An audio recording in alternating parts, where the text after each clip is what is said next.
tema bien interesante y que siempre hay que tenerlo en cuenta y hay que tratarlo. Y bueno, Dani, también quiero aprovechar y felicitarte porque ayer fuiste reconocido por tus resultados científicos en el Día de la Ciencia Cubana aquí en la provincia, así que la felicitación de todo el equipo de Equilibrio. Oye, eso sí no lo esperaba, muchísimas Claro que gracias. sí, pero no podemos dejar de hacerlo porque tú eres el psicólogo de casa también.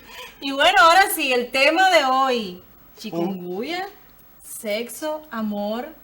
Bueno, un tema que además fue resultado de la creatividad de nuestro director, porque es muy común que las personas a la hora de hablar de esos malestar que va quedando en el nivel de funcionamiento orgánico y psíquico, se refiera, es que no puedo ni practicar las relaciones sexuales después que pasé por el chikungunya. ¿Qué pasa con el mundo de lo sexual cuando nos atravesamos a un arbovirus distinto como este? Estábamos más adaptados al dengue, quizás el Zika en algún momento, pero llega además esa secuela física que daña el cuerpo. ¿Qué pasa con la sexualidad humana ante el diagnóstico de chikungunya, el proceso de recuperación o los meses después?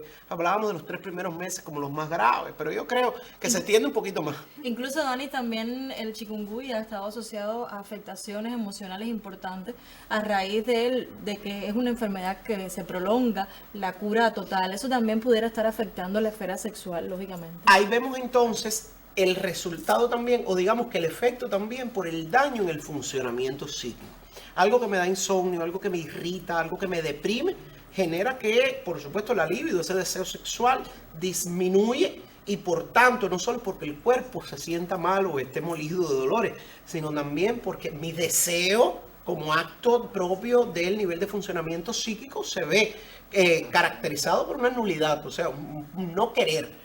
Y a partir de ahí entonces viene cómo manejar, cómo llevar a cabo estrategias que puedan funcionar en eso. Eso es lo que va hoy en la consulta del televidente. Pues yo me quedo aquí sentadita para disfrutar así de la consulta del televidente.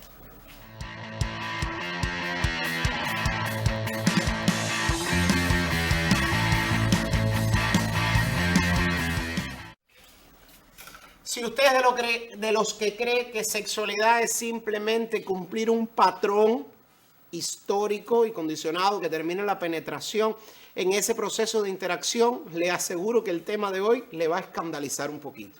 Es que sí, en tiempos de chikungunya también hay que pensar en cómo vivir la sexualidad y los efectos que esta puede tener en los procesos recuperativos y también en los procesos que tienen que ver con el tránsito de la condición clínica.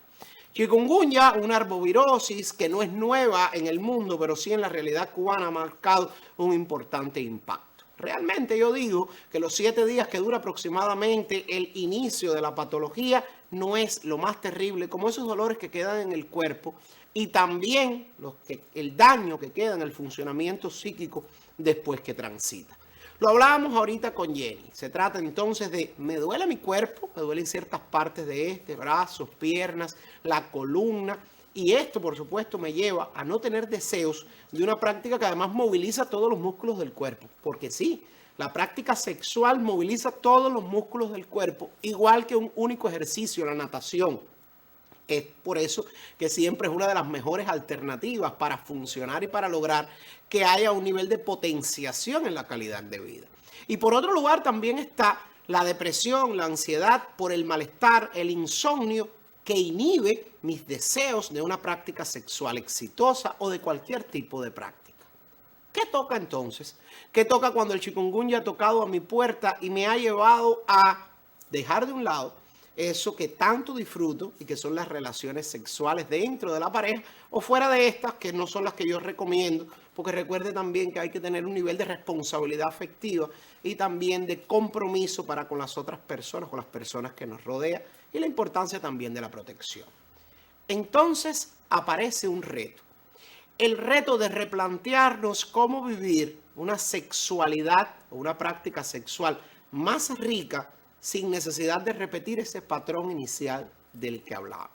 Aparece entonces quizás el disfrute de la caricia, dándole más tiempo para que el cuerpo logre llegar a un estado superior de funcionamiento, o sea, un nivel mayor de excitabilidad, que haga que durante los minutos que dure la práctica sexual no sea necesario llegar específicamente de urgencia, o lo que es lo mismo, a mayor tiempo de excitabilidad, mayor volumen en la intensidad, entonces menos sensación de dolor en las partes del cuerpo producto a la producción de dopamina. O sea, que si usted dedica un tiempo mayor a eso que vulgarmente llamamos calentar, evidentemente va a ser mucho más práctico después el desarrollo de la práctica sexual.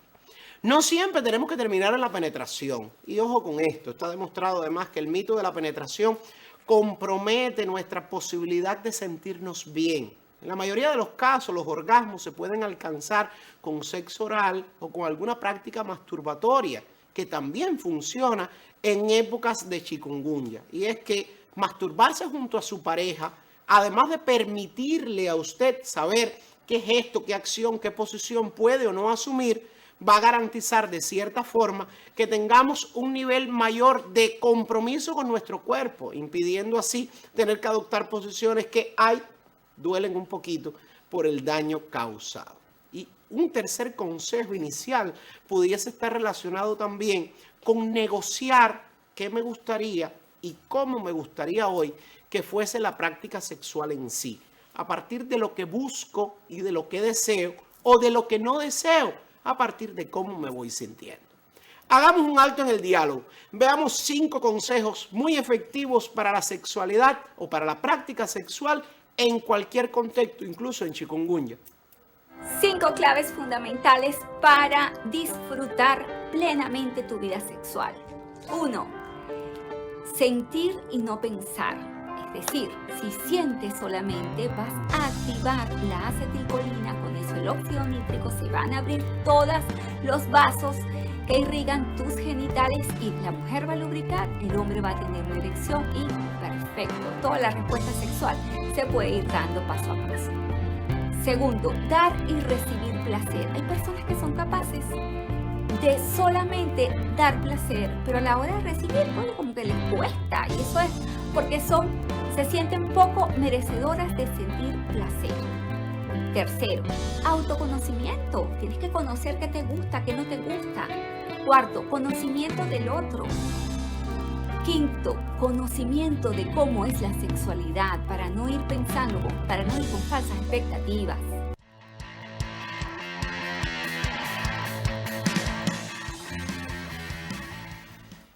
Además de la comunicación, de la identificación de cómo quiero vivir el proceso y de las posibilidades reales de vivirlo de acuerdo a las características de cómo me estoy sintiendo, hay otros consejos que funcionan muy bien y es la relación que hay entre alimentación y práctica sexual.